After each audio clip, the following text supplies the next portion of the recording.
England, this was the beginning of spring, the time of rebirth after the chilly days of winter. Well, here in Queensland, we're just beginning to feel the winter chill. But as Gary Hardgrave reports, that didn't stop a very tradition-conscious group of people celebrating the dawn of the lusty month of May in a most unusual fashion. The crack of dawn. Hang on, Jeff, have you got a light? Yeah, that's it. Yeah. Just over there, there's a group of people dressed in white. They're not a bunch of would-be cricketers, nor are they a troupe of lawn bowlers on an early morning tour of Brisbane. They're Morris dancers, and they're going to dance for us.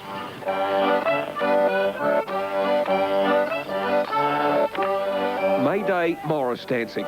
It's not a ritual of international distress. It's a mother country fertility rite. Apparently peasant poms have been doing it for centuries. And if lawn dances have worked, should all be feeling the effects by now.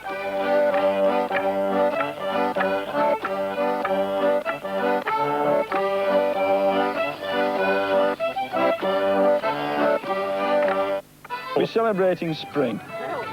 We're celebrating spring in the Northern Hemisphere, and May Day, the 1st of May, is the traditional Morris celebration for spring. It's a sort of spiritual first day of spring, if you like. You know, it's a very old tradition. It's associated with fertility and the coming of spring and the growth of the new crops and so on.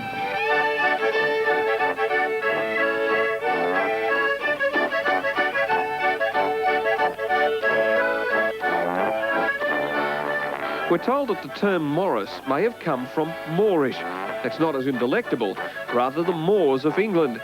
These were originally ritual tribal dances designed to scare off evil spirits. They probably wouldn't be out of bed before dawn anyway. It's all done with bells and white hankies and the banging of sticks.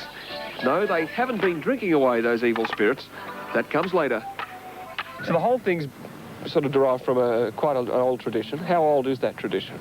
Nobody really knows, but certainly you can go back to pre-Christian times, so you're looking at least 1,500 years. Morris dancing is a dance of the peasants, if you will, and of course a lot of the early Australians were from the peasant classes, so undoubtedly there were quite a few Morris people amongst them.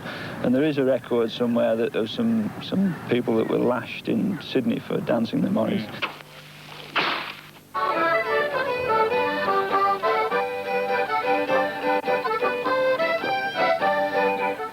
Now, even they'll admit they do look quite a sight as they do their thing. But despite all the trademarks, this is not your way-out medieval religious cult. Well, certainly not these days. It's just a fun, social activity. And it's also proved a popular draw at ethnic dance days. Initiation to the Morris dances involves a solo jig. You dance for the approval of the others. Then a yellow sash is tied around the waist. I'm not enjoying this. Now, if you're one of those who know or work with someone claiming to be a Morris dancer, you can at least say you know a little about what they do, but you still may be concerned about the clothes they choose to wear.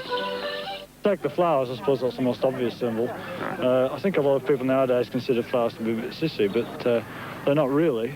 They're quite a strong masculine fertility symbol. You're all dressed in white. Where's the significance of that? Purity, is it? I don't think so. You could hardly describe a Morris man as a pure soul.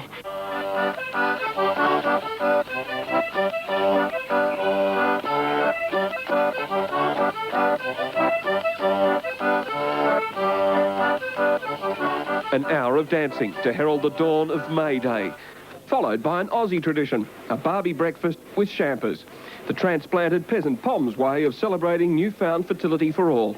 What a conception. Happy fertility. Thank you. And may all your eggs not all hatch on the same day.